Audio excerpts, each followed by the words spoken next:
Sai news కి స్వాగతం. ఇప్పుడే అందిన వార్త. జగన్ కు భారీ షాక్. కేంద్ర ప్రభుత్వం కీలక నిర్ణయం. వివరాలు అయితే వీడియోలో తెలుసుకుందాం. వీడియోని ఎక్కడ స్కిప్ చేయకుండా పూర్తిగా చూడండి. అప్పుడే మీకు పూర్తి సమాచారం అనేది తెలుస్తుంది. అలాగే వీడియో కానీ మీకు నచ్చినట్లయితే మన ఛానల్ని సబ్స్క్రైబ్ చేసుకోండి. అదేవిధంగా లైక్ చేయడం మాత్రం మర్చిపోకండి. ఇంక లేట్ చేయకుండా వివరాల్లోకి అయితే వెళ్ళిపోదాం.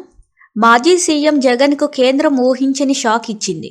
2021లో పోలవరంలో నీటి నిల్వ 45.72 మీటర్ల ఎత్తుగా కాకుండా 41.15 మీటర్ల ఎత్తుకే తొలిదశ నీటి నిల్వ ప్రతిపాదన మొదట జగన్ ప్రభుత్వమే ప్రతిపాదించిందని, పోలవరం ప్రాజెక్టు ప్రధాన డ్యాంలో 41.15 మీటర్ల ఎత్తు వరకు నీటి నిల్వ పరిమితం చేయాలనే ప్రతిపాదన నిర్ణయం కూడా జగన్ ప్రభుత్వంలో తీసుకున్నవేనని కేంద్రం తేల్చేసింది.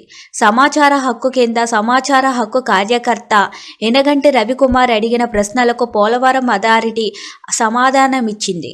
2023లో కేంద్ర జలశక్తి అప్పటి రాష్ట్ర ప్రభుత్వ అధికారులు కలిసి తుది నిర్ణయం తీసుకున్నట్లు వెల్లడించింది. పోలవరం ప్రాజెక్టు నీటి నిల్వ ఎత్తును తగ్గించడంపై వైసీపీ టీడీపీ నడుమ నడుస్తున్న మాటల యుద్ధానికి చెక్ పెడుతూ అసలు విషయాలకు కేంద్రం జలశక్తి మానిటరింగ్ కమిటీ ప్రకటించింది.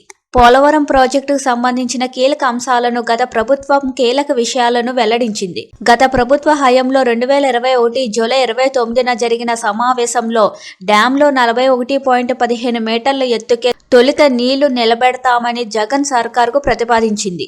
ఈ భేటీలో పోలవరంలో నీళ్లు నిల్వ చేయడం, పునరావాసం ఏర్పాటు చేయడం అనే అంశాలను 2 భాగాలుగా చేయాలని చర్చించారు. ప్రాజెక్టుల్లో మొదట 41.15 మీటర్ల ఎత్తుకే నీళ్లు నిలబెట్టేలా అంతవరకు మాత్రమే అవసరమైన పునరావాస పనులు చేస్తామని, నిర్వాసితులకు తరలి వస్తామంటూ ఈ సమావేశంలోనే చర్చించి నిర్ణయించారని అథారిటీ పేర్కొంది.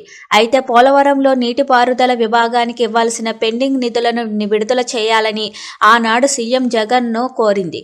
ఈ క్రమంలో కేంద్ర జలశక్తి వద్దకు ఈ ప్రతిపాదన తీసుకొచ్చినట్లు అథారిటీ స్పష్టం చేసింది. Thank you for watching this video.